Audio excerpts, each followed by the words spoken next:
It's already halfway through the year and we're starting from scratch. By completing SBCs, playing matches, and competing in FUT Champs, we're going to build the best ultimate team that we can in the time available.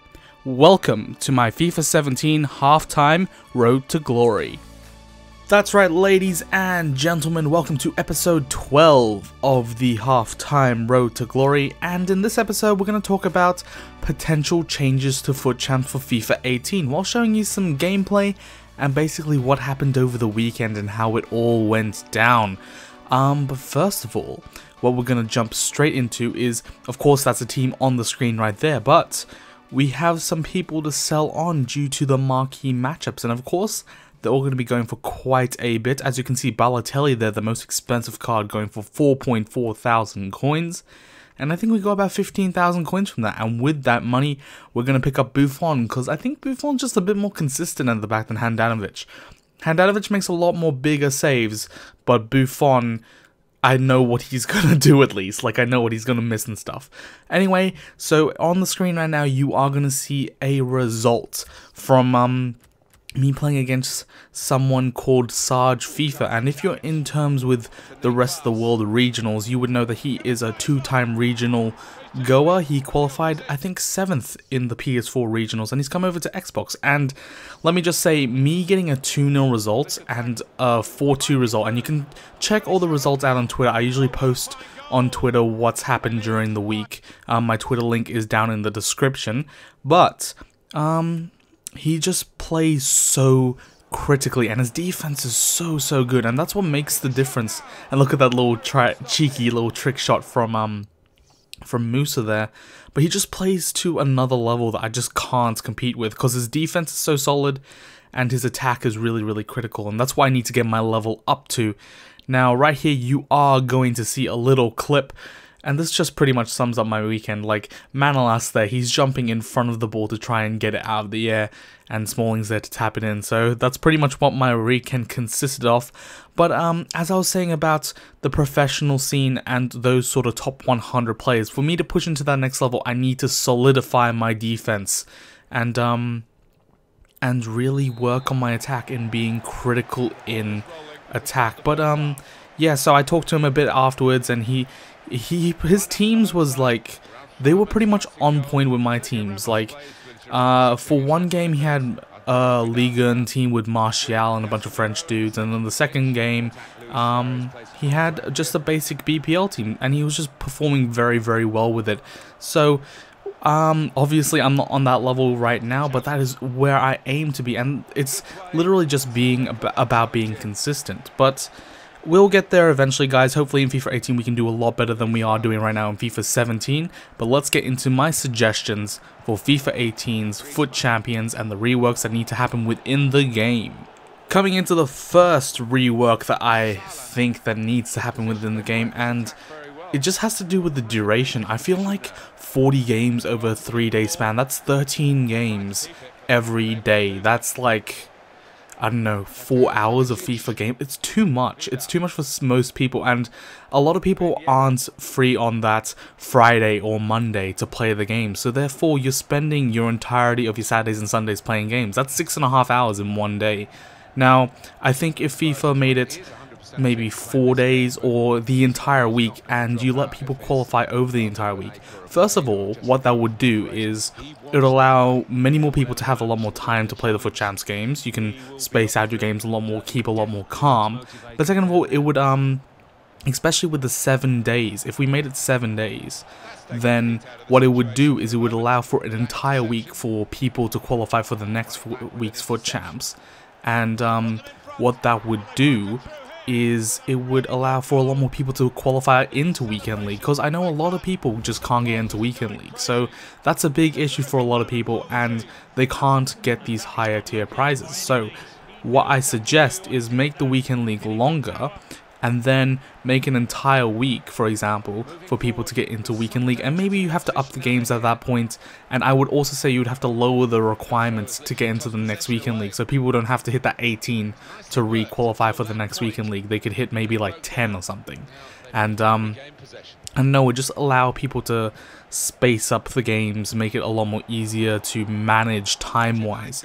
Because we're pretty much investing our entire lives, pretty much, playing this entire weekends, playing this game, to get rewards that may or may not even be beneficial to our club. So that's one of the suggestions that I have. And coming with that, if you are going to change the duration to like 4 days, or if you're not going to change the duration, so 3 days or 4 days, then give us something to do during the middle of the week. For us FUT Champs players who play the 40 games and then just wait till the next weekend, we have nothing to do during the middle of the week. The SBCs all come out on like the Fridays and the Saturdays. FUT Champs is Fridays and Saturdays and Sundays and Mondays, and there's just nothing to do for the rest of the week. So give us like an online tournament or something fun, maybe like a once a week 5-a-side mode. I know 5-a-side's been very, very hyped up in the community. But yeah, so give us something a little extra, because obviously we don't want to be spending our precious coins going into the FUT draft just to be hit with lag and stuff. And yeah, that is one thing that really needs to happen. So my first thing, if you are going to change the duration, make it longer and make it less time consuming. But if you're not, give us something during the middle of the week to try and, you know, fill out that void, which is the Tuesday to Thursday gap of just no FUT Champs. The second thing that I really think needs to be reworked is the prize system. Now, the reason why I think this is not so much for bronze up to gold 2, but as soon as you get from gold 2 to gold 1, and gold 1 to elite 3 and elite 3 to elite 2, the prizes make no sense. Like, there should be an accumulative sort of thing where if I want to get some sort of thing for my weekend, I should be trying to push on to the next level. For example, let me take gold 2. If you're looking to build up your club, build up contracts and fitness cards, and this is especially the case at the beginning of the game, you really want to be hitting gold 2, because you got all those, you got 2 rare mega packs that gives you so many fitness cards, so many contracts, and you don't even get a rare mega pack when you go into gold 1. You get 2 100k packs. Now, I'm not complaining about the prizes, but maybe think of a prize rework so it gets to a point where it's worth trying to push on to that next thing. Similarly, with gold 1 to elite 3, informs right now, because of the inform SBC, they're not worth it at all. Like, you can get informs for literally dirt cheap. I think that 89 Bonucci is literally under 100,000 coins, which is absolutely ridiculous. If I pack to 89 walkout from my weekend league rewards, I expect to be making absolute bank, and that's just not the case. So I would suggest maybe if you're gonna do a gold 1 reward, make your elite 3 reward inclusive, and then give on top of that the 3 informs. I don't get why there's only 1 100k pack and 3 informs. It should be 2 100k packs and 3 informs, or 1 100k pack, 1 rare mega pack and 3 informs. Give us something a bit more. Otherwise, it doesn't make it any sense to try and push on to that next elite, especially if you're saving up for team of the season. We don't really want inform packs. So yeah, if that makes sense to you guys, I really think there needs to be a whole prize restructure. Maybe shift all the prizes down, make it less intense. So maybe you only get 2 100k packs once you hit elite, or you only get rare mega packs when you hit gold 1. But make the prizes at the upper tiers a lot higher, because I reckon if you're hitting, especially here, with the difference between Elite 3 and Elite 2 is 30,000 coins. That's the difference between a less than a 3 to 1 ratio and a 4 to 1 ratio.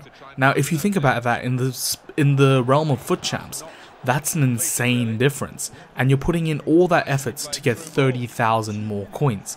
So, honestly, in my opinion, the second thing I would definitely change for the next for my next FIFA 18 sort of rework for FUT Champs is definitely the rewards system. Quick disclaimer on that little point right there, and I'm not saying what EA have done and implemented this year is bad. However, I want the motivation to push on to the next rank. That's what I'm trying to say, and I think the rewards should be refocused around that thought process. Coming into the third thing that needs to be reworked within FIFA 18, and I think this is the matchmaking system. And the first thing we want to know is if FIFA are trying to push this to be an esports with all their FUT Champs and all that sort of stuff, and what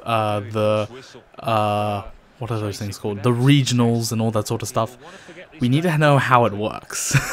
Like, the fact that I can come up against someone who I beat 5-0 and rage quit, and the person rage quits in one match, and then the next player I can come up against someone who's a top 100 player and completely, like, absolutely destroys me is mind-shattering. The first person was probably on a negative game ratio, and then the next person's probably going 20-1.